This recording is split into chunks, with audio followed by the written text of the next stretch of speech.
नमस्कार दोस्तों, नमस्कार साथियों, आप सभी का स्वागत है हमारे इस यूट्यूब चैनल पर। जैसा कि आप लोगों को पता है कि हमने हमारे साइंस के बेहतरीन क्वेश्चनों की आपसे की थी कि बेहतरीन क्वेश्चन लेके आएंगे।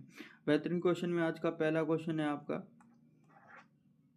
निम्नलिखित में से किस जीव समूह में लिंग निर्धारण, जो लिंग होता है यानी कि वो स्त्रीलिंग बनेगा मादा बनेगा उस तरीके से निर्धारण पर्यावरणीय तापमान के कारण, जो तापमान होता है कारण होता है, तो तापमान के कारण कौन से इन जो ये लिंग निर्धारण कभी भी तापमान के कारण नहीं होता है। देखो ये कुछ मनुष्य के अंदर तो बिल्कुल भी नहीं होता, तो मनुष्य तो इसमें गलत कर दीजिए।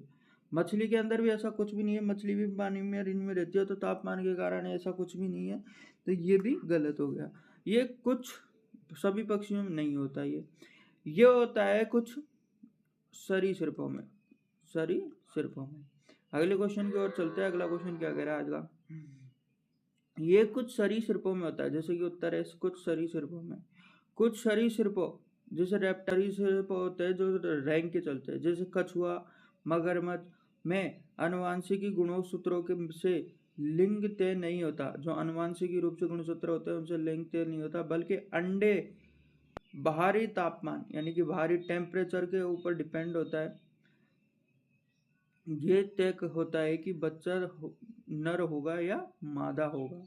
अगला क्वेश्चन, ये आया आरपीएफ एसआई के अंदर। आरपीएफ एसआई है 2024 का क्वेश्चन है। निम्नलिखित में से कौन सा उपसंघ कशेरुकी का वर्ग नहीं है? कशेरुकी का वर्ग नहीं। आप लोगों ने साइंस अच्छे से पढ़ी होगी तो आप लोगों को ये क्वेश्चन भी मिलेंगे, कशेरुकी होता क्या है, ये सारी चीज़ें। तो अभी क्या चलते हैं, अभी ऑप्शन की ओर चलते हैं। जब भी हम साइंस पढ़ाएंगे तो आप लोगों को बेहतरीन पूरी तरीके से फुल साइंस की सारी चीज़ें। तो क्या है इसका आंसर, क्या होता है इसका? पहला ऑप्शन है एरिकेंडा, स्तनधारी, एविज और सरीसृप। इसका उत्तर क्या होता है? निम्नलिखित में से कौन सा संघ उपसंघ कशेरुकी वर्ग का नहीं है? कशेरुकी वर्ग का नहीं है। कौन सा नहीं है कशेरुकी वर्ग का? आपको पता है कि कशेरुकी वर्ग का ये सभी कशेरुकी, ये तीनों कशेरुकी वर्ग के हैं, जबकि एरिकेंडा कशेरुकी वर्ग का नहीं है। क्या है? एरिकेंडा कशेरुकी वर्ग का नहीं है। तो आंसर क्या होता है? एरिकेंडा। अगले क्वेश्चन की ओर चलते हैं। अगला क्वेश्चन क्या कह रहा है, सबसे पहले उत्तर देख लीजिए। जैसे कि ये आपको दिख रहे होंगे कुछ जगह जलीय जीव, ये मकड़ी कॉकरोच वगैरह, ऐसे मकड़ी वगैरह ऐसे। स्तनधारी, सरीसृप और एबिज, यानी कि जो एबिज होते हैं कौन होते हैं? बर्ड्स। सभी कशेरुकी जिसमें वर्टिब्रेट्स के अंतर्गत आते हैं, जबकि एरिकेंडा ऑर्थोपोडा संघ का एक वर्ग है। जो ऑर्थोपोडा होता है, जो कीड़े मकोड़े होते हैं उनके अंदर रहते हैं, इसमें मकड़ी, बिच्छू और ये सभी आते हैं। ये अकशेरुकी होता है। ये क्या होता है? अकशेरुकी होता है। निम्नलिखित में से कौन सा कवक के अध्ययन से संबंधित है? कौन से कवक के अध्ययन से संबंधित है? आरपीएफ कांस्टेबल 2018 के अंदर आया हुआ है। तो ये कौन सा, निम्नलिखित में से कौन सा कवक के अध्ययन से संबंधित है? कौन सा कवक के अध्ययन से संबंधित है? 4 ऑप्शन है। 4 ऑप्शन में से बेहतरीन ऑप्शन पक्षी विज्ञान, माइकोलॉजी, मत्स्य पालन और सरीसृप। तो इसके अंदर क्या होता है सभी में? इसका आपका ऑप्शन होता है माइकोलॉजी। माइकोलॉजी में क्या होता है? कवक का अध्ययन। अगले क्वेश्चन की ओर चलेंगे। माइकोलॉजी में क्या होगा? कवक का पढ़ाई। जीव विज्ञान की वह शाखा जिसके अंदर फफूंद या कवकों का अध्ययन किया जाता है। क्या किया जाता है? अध्ययन किया जाता है, उसको क्या कहते हैं? माइकोलॉजी। अगले क्वेश्चन की ओर चलेंगे। अगला क्वेश्चन क्या कह रहा है अपना, निम्नलिखित में से कौन सा जानवर पराध्वनि अल्ट्रासाउंड निकाल सकता है? पतंग नहीं निकाल सकती, शार्क नहीं निकाल सकती, हाथी नहीं निकाल सकता और संसु पोइस, तो यही निकाल सकता है। और कौन निकाल सकता है? एक और है उसका नाम चमगादड़ है। तो अगले क्वेश्चन की ओर चलते हैं। संसु, जैसे ये भेल जैसी होती है ना, ये संसु और चमगादड़ जैसे जीव आवर्ती वाले ध्वनि अल्ट्रासाउंड उत्पन्न करते हैं। वे पराध्वनि का उपयोग करके इको लोकेशन के जरिए शिकार खोजने की और पानी या अंधेरे में रास्ता नेविगेट करने के लिए करते हैं। यानी कि जब उनको रास्ता पता नहीं होता उससे पहले भी ये अल्ट्रासाउंड छोड़ते हैं और उसके बाद में जब ये शिकार करते हैं तभी भी ये ऐसे करते हैं। अगले क्वेश्चन की ओर आएंगे। अगला क्वेश्चन आपका बेहतरीन क्वेश्चन क्या कह रहा है, निम्नलिखित में से कौन सी दुधारू पशुओं की नस्ल है। दुधारू पशुओं की नस्ल कौन सी है? दुधारू पशुओं की नस्ल कौन सी है? आप कमेंट करो, बताओ जल्दी से। दुधारू पशुओं की नस्ल हलेलिकिर, नागौरी, साहिवाल और हरदा बांडी। दुधारू पशुओं की नस्ल में से कौन सा है? आपको नस्ल पढ़ाई जाएंगे जानवर कौन कौन सी नस्ल होती है। तो ये साइंस का बेहतरीन क्वेश्चन है जो कब आया था, ये आप में निम्नलिखित 2018 में आया था आरपीएफ में। तो ये कौन सी है? साहिवाल। साहिवाल क्या है? गाय है एक दुधारू पशुओं की। साहिवाल भारत का और पाकिस्तान में पाई जाने वाली एक गाय है। पाकिस्तान में गाय की एक बेहद ही प्रसिद्ध नस्ल है। यह अपने अधिक दूध देने की क्षमता में के लिए जानी जाती है, इसलिए मुख्य दुधारू नस्ल है जिसे मिलिच ब्रीड माना जाता है। अगले क्वेश्चन की ओर आते हैं। निम्नलिखित में से कौन सा दूसरा सबसे बड़ा फाइलम कौन सा है? निम्नलिखित में से दूसरा सबसे बड़ा फाइलम कौन सा है? क्या मोलस्का है? ये भी आपको देख लो, आरपीएफ एसआई प्रीवियस ईयर का पेपर है। मोलस्क समूह के सदस्य सामान्यतः स्पंज कहा जाता है। टिनोफेरा, स्लेंट्रेंटा, पोरीफेरा या प्लेंटीहेलमिंथेस। कौन से समूह का नहीं कहा जाता? जल्दी बताओ। इसका होता है स्पंज का। पोरीफेरा शब्द का अर्थ होता है छिद्र धारण करने वाले जीव। छिद्र धारण करने वाले जीव इन्हें समुद्री जीवों के पूरे शरीर पर छोटे छोटे छिद्र होते हैं, इसी कारण इन्हें स्पंज कहा जाता है। अगले क्वेश्चन, एक वास्तविक समुद्री मछली जेलीफिश, स्टारफिश, सिल्वरफिश या डॉगफिश, इसमें से कौन सी है? ऑप्शन दिए गए हैं, ऑप्शन के अकॉर्डिंग उत्तर देना होता है। जेलीफिश है या फिर डॉगफिश है या सिल्वरफिश है या स्टारफिश। इनमें से है डॉगफिश, एक समुद्री मछली। कौन सी है? डॉगफिश। अगले क्वेश्चन की ओर चलेंगे।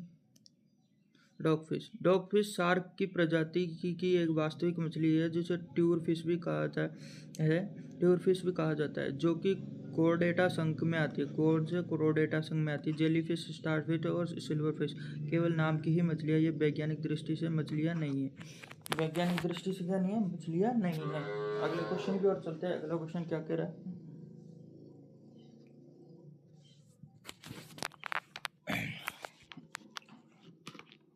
अगला क्वेश्चन क्या कह रहा है आप लोगों का? अगला क्वेश्चन कह रहा है, निम्नलिखित में से कौन सा अजैविक कारक या कृषि उपज में भंडारण हानि के लिए जिम्मेदार है? भंडारण की हानि के लिए जिम्मेदार है, कौन सा है? इसके अंदर गया है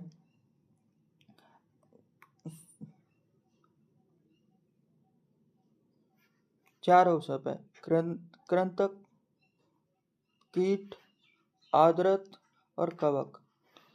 निम्न कौन सा अजैविक कारक कृषि उपज के लिए भंडारण में हानि है? आर्द्रत का मतलब होता है मॉइस्चर, और मॉइस्चर जब आता है तो इसमें क्या लग जाते हैं? कीड़े पड़ जाते हैं। अजैविक कारक का अर्थ है निर्जीव तत्व। आर्द्रत नमी एक निर्जीव कारक है जिसके कारण अनाज में फफूंदी यह लग सकती है। कृंतक, चूहे, कीट, कवक सभी जीवित कारक है। ये जीवित कारक है। निम्नलिखित में से कौन सा शब्द पशु व्यवहार के जैविक अध्ययन का सर्वोत्तम वर्णन करता है? आरआरबी एनटीपीसी में आया हुआ सवाल है, देख लो आप लोगों के पास। सभी ये पिछले साल सवाल आए हुए। निम्नलिखित में से कौन सा शब्द पशु व्यवहार के जैविक अध्ययन का सर्वोत्तम वर्णन है? आचार विज्ञान, मानव जाति विज्ञान, हेतु विज्ञान या फिर कीट विज्ञान। इन चारों उत्तर में से बेस्ट ऑप्शन कौन सा है जो कि किससे है? पशु व्यवहार जैविक अध्ययन से। आचार वैविक अध्ययन, आचार विज्ञान, आचार विज्ञान है। अगले क्वेश्चन आचार विज्ञान। आचार विज्ञान या इथियोलॉजी जीव विज्ञान की वह शाखा है जिसके अंतर्गत जानवरों का व्यवहार, बिहेवियर ऑफ एनिमल को अध्ययन किया जाता है। जानवरों के व्यवहार को इसमें किया जाएगा आचार विज्ञान के अंदर। Na2CO3 XS2O, x का मान क्या होगा? x का मान क्या होगा? x का मान क्या होगा? ये फॉर्मूला है और फॉर्मूला सीधा सीधा याद रखना पड़ता है। फॉर्मूले को सीधे सीधे याद रखना पड़ता है। अब x का मान क्या होगा और क्या नहीं होगा ये देखो। बोसिंग सोडा, रासायनिक नाम sodium carbonate, sodium carbonate. Deka का अर्थ होता है 10, इसलिए इसमें जल के अणु होते हैं, 10 जल के अणु होते हैं। जल अणु 7 जल अणु हरा थोथा FeSO4 प्लस 7H2O में होता है और 5 जल के अणु नीला थोथा होता है CuSO4। एक समान 10 होगा, क्या होगा? 10 होगा बच्चों। वॉशिंग सोडा, कपड़े धोने का सोडा होगी इसके अंदर कितनी होगी बच्चों? 10 होगी। और ये चीज़ें ऐसे कि ऐसे याद रखनी है, इसके अंदर कोई भी रिवीजन वगैरह कुछ नहीं है, सीधा का सीधा याद रखना है ऐसे कैसे। दही कर्ड का खट्टा बनने वाला प्रमुख कार्बनिक अम्ल ऑर्गेनिक एसिड कौन सा है? इसका कौन सा एसिड है? अब ये जल्दी से बढ़ाओ। टार्ट्रिक अम्ल, साइट्रिक अम्ल, मेलिक अम्ल या लैक्टिक अम्ल? लैक्टिक अम्ल is the answer of the curd. Lactic अम्ल दूध में मौजूद लैक्टोज को शकरा को किण्वन करके जब लैक्टिक बेसिलियस जीवाणु करते हैं तो लैक्टिक अम्ल होता है। साइट्रिक अम्ल नींबू के संतरे में होता है। मेलिक अम्ल सेब में पाया जाता है। टार्टिक अम्ल अंगूर और इमली में पाया जाता है, खट्टा। पीतल नामक मिश्र धातु एलोय किन धातुओं से बनती है? पीतल मिश्र धातु एलोय किन धातुओं से बनती है? जल्दी से आंसर करो कमेंट के अंदर, आंसर आते रहने चाहिए। कैसे क्या होगा? कौन कौन से किस किस से बन के बनती है? पीतल किस किस से बन के बनती है? Zinc plus copper, zinc plus copper.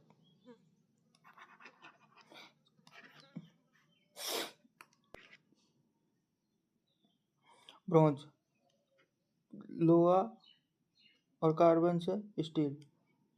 Copper और नील से कॉपर निकल।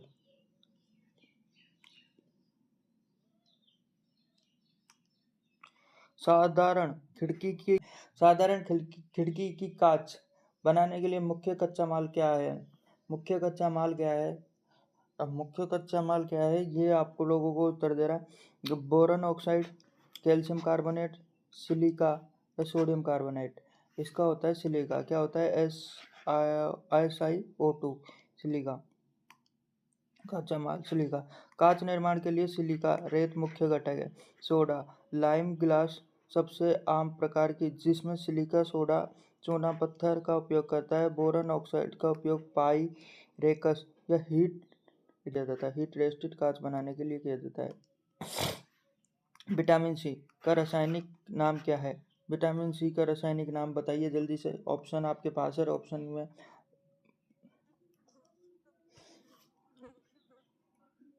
क्या है? रेटिनॉल नहीं है। एस्कोर्बिक अम्ल, this is the answer of the vitamin C. Tocopherol ये भी नहीं है। कैल्सीफेरोल ये भी नहीं है। कौन सा है? एस्कोर्बिक अम्ल। रेटिनॉल विटामिन ए का, टोकोफेरोल विटामिन ई का, कैल्सीफेरोल विटामिन डी का। This is the answer of the vitamin C जल में घुलनशील विटामिन होता है जो खट्टे फलों में प्रचुर मात्रा में पाया जाता है। अम्ल तथा क्षार की क्रिया से जल लवण सोल्ट बनना क्या कहलाता है? क्या कहलाता है ये जल्दी से बताओगे क्या कहलाएगा? ये कहलाएगा उदासीकरण। क्या कहलाएगा बच्चों? उदासीकरण कहलाएगा। क्या कहलाएगा? उदासीकरण कहलाएगा। न्यूट्रलाइजेशन जब अम्ल और उसकी क्षमता मिल जाती है तो उसके बाद में न्यूट्रल हो जाता है। जब ये HCl NO+ Na 12 सही है। पेंसिल।